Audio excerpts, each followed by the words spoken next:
Hey guys, what's up? It's Ichibon here. Today I'm not going to be doing figure unboxings, but today I'll be doing episode review, and I'll be starting off with episode 93. I know it's a bit late, but you know, I'm going to do it anyway because it still counts because the episode 94 is not out yet, so I can still talk about it, alright? Alright, well, so let's get right into it straight away, I guess. I hope you like the layout that I have here. It's a little something I want to try out, but I'm going to be talking about the episode in key points from the start to finish. So the things that interested me the most, I'm going to be talking about those. Okay? Okay.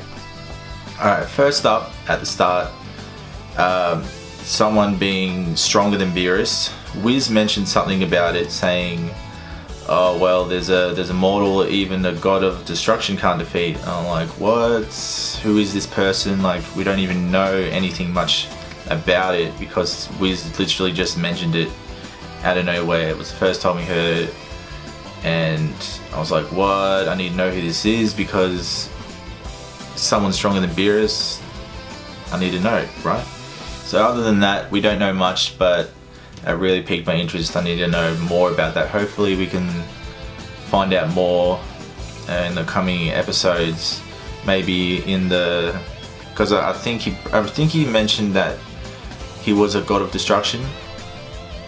So hopefully we get to see him later on in the Tournament of Power, like standing around, or Wiz might say, oh there he is, or something like that. Hopefully, I don't know. But yeah, that's all I got to say about that one.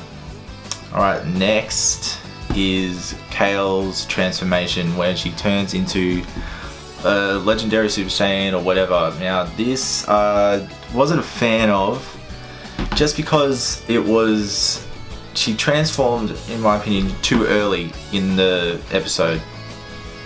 And with that, it was too quick. There wasn't much of a build up. It was, I don't know, pretty just like, hey, Super Saiyan, what? But it could have been so much better. So what I would have rather wanted to see was Khalifa like seeing potential in Kale, saying, oh, can you join the tournament? I know you don't want to, but I feel like, you know, you're really, you know, you have a lot in you or whatever. So then Kale was a bit like, I don't know, maybe. But, you know, down the track, she eventually joins the tournament. And when they're battling and stuff, Khalifa, not used to her Super Saiyan powers, like gets into trouble with some random guy in the tournament and is about to get knocked out. So I would like, Kale would be like freaking out, saying, oh no, she's getting hurt because she really looks up to her. And then all of a sudden she turns into the Super Saiyan, legendary Super Saiyan, and like grabs the dude or whatever and knocks him like clean out of the arena. Like that's what I would like to see, rather than just, you know, turning Super Saiyan in just the desert area just straight away. I would rather have a big build up. Overall, I really like the transformation because I really like Broly, so to see that happen in Super is pretty exciting for me. Like, can't wait to see what she's going to bring to the tournament, because I reckon she'll go nuts and, you know, probably knock some dude straight through or something. I don't know. It's pretty exciting. Alright, next one.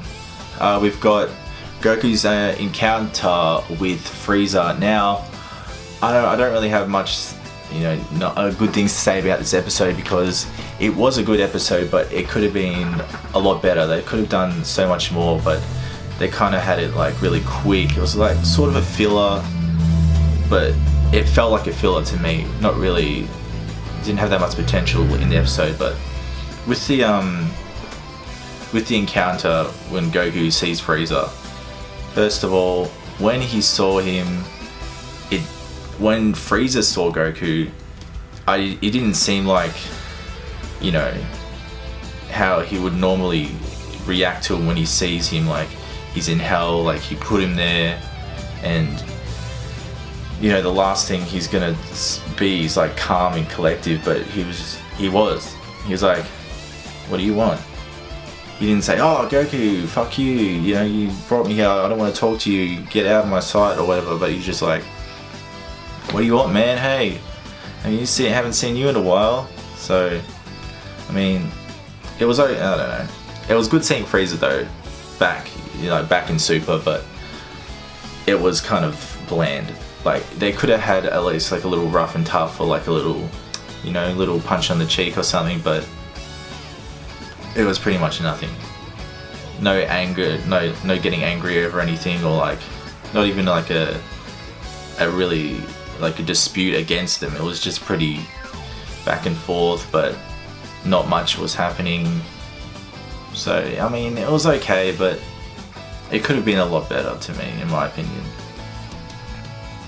Alright, and next one we're going to be talking about is Khalifa turning Super Saiyan 2. Again, with this, the whole Saiyan thing. I know everyone's been complaining because the whole tingly thing in the back, like, what is that? I don't understand.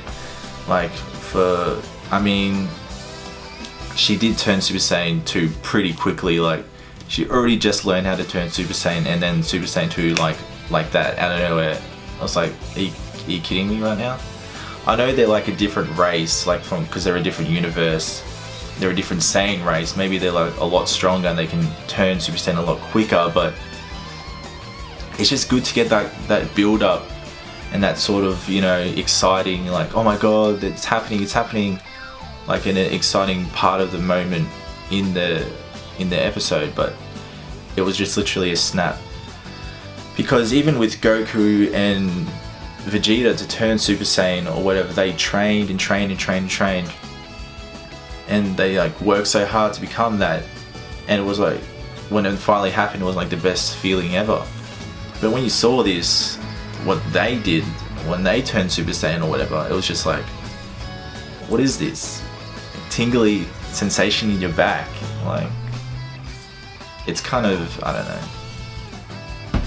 I didn't find it that appealing. It didn't get me excited. Like, even with the legendary Super Saiyan, or just any Super Saiyan from that universe 6, it didn't get me excited for them.